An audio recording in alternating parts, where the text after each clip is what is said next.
Left off on Kuf Tzadi Ches. No, Kuf Tzadi Tes.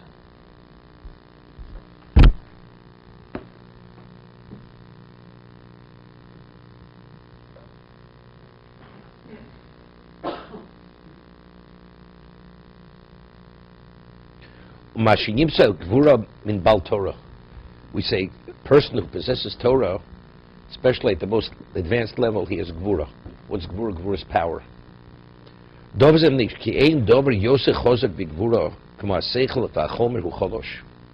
There's nothing more powerful than the mind, than the intellect.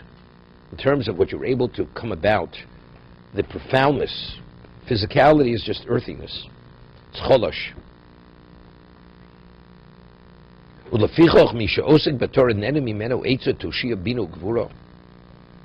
You have an empowerment.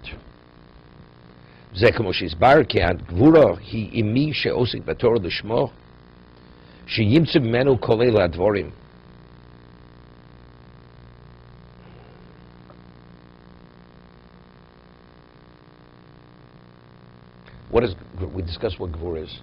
You speak to two people, they both say the same thing. One gives the other person empowerment. You feel empowered when you finish speaking to this person.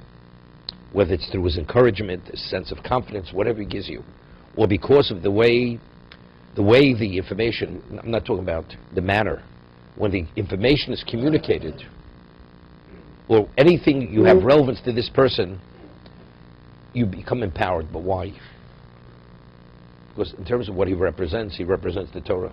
At the most advanced level, therefore any person who has any exposure to this person, he communicates Gvura.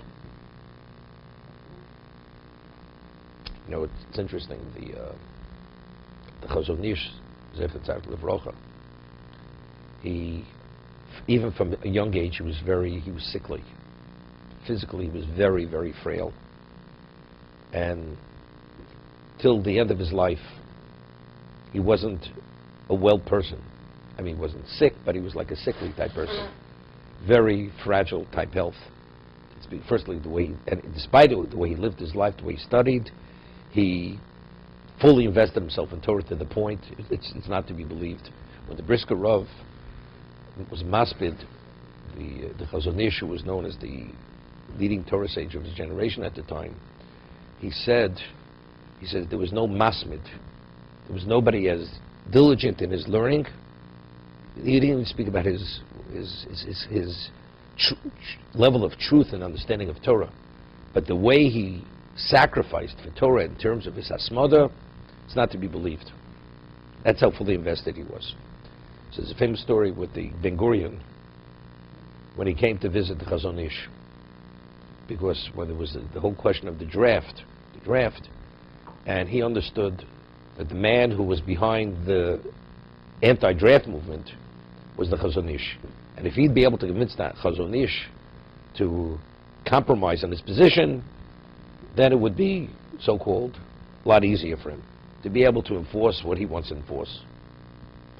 So he came to the Chazon Ish, whole story, question what exactly they spoke between the two of them, and Ben Gurion acted arrogantly, you can't imagine.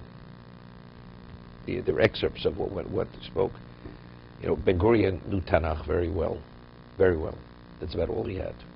And he was naturally a very forceful person, very pompous, and he always knew he has to get his way, and he always got his way. And he tried to impose himself on the Chazon Ish in such a way. Of course, the Chazon Ish wouldn't allow it in any circumstance. He felt he was a peer. He could quote psukim, but he knew absolutely nothing other than quoting the text based on what he understood it to be. That's the way he spoke to the Chazon Ish, like an equal. So, but after he finished, and the Chazon Ish was a very, very, physically in every sense of the word, he didn't even weigh 100 pounds, the Chazon Ish. He wore the same hat all his life. You ever see pictures of the Chazon Ish? His wedding hat was that he wore all his life. And he was an old man with a cane and this and that. And before the Ben Gurion came to see him, he sent his front person to set up the exact time when Ben Gurion comes. He comes to the Chazon Ish. He says, when could the Prime Minister come to see you? He says, my door is open 24 hours a day for any Jew who wants to come into my home. That's what the Chazon Ish said. This person comes back. He's livid, the disrespect. Here the Prime Minister is coming to his house, and that's your response? Your door is open to any Jew 24 hours a day? So Ben Gurion said, that's the man I respect. That he's impressed with nothing. that was what Ben Gurion said to his, whatever he was, his right-hand person. So he comes, and after everything, and the Chazon Ish said, Ben Gurion said, he's never in his life met a man like the Chazon Ish. Whatever they spoke between the two of them, agree or disagree, he says he's never met a man like this. But the man was a little, small, constitution, frail, meek, so-called. Never met a man like that. What are we talking about? Whatever you want to say he was, Ben Gurion, he sensed the Gvura. Chazon Ish, every word that it came out of his mouth was beyond wisdom and everything else. It represented a strength, a position, and whatever it was. What he had said, which Ben Gurion didn't get initially, and Ben Gurion, afterwards, he realized about an hour or two later, he was like furious.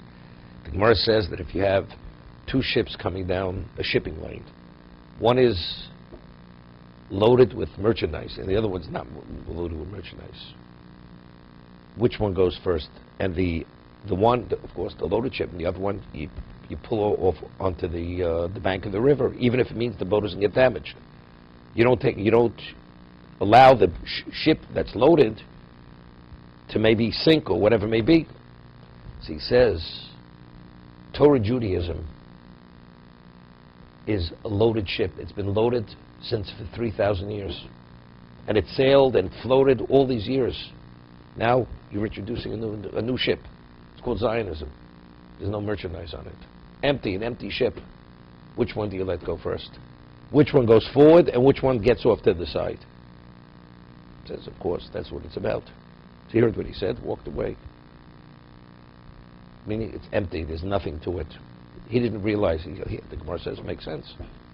Okay, but he had to reflect. He goes back home, he hears what the Chazon Ish said. This is empty, this is empty, there's nothing to it. And this, he saw it as being backward, had no relevance.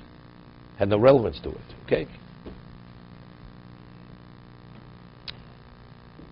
But that's a gvura. It's irrelevant what your physicality is, but in terms of what you say, what you represent. To be continued. Mazel tov.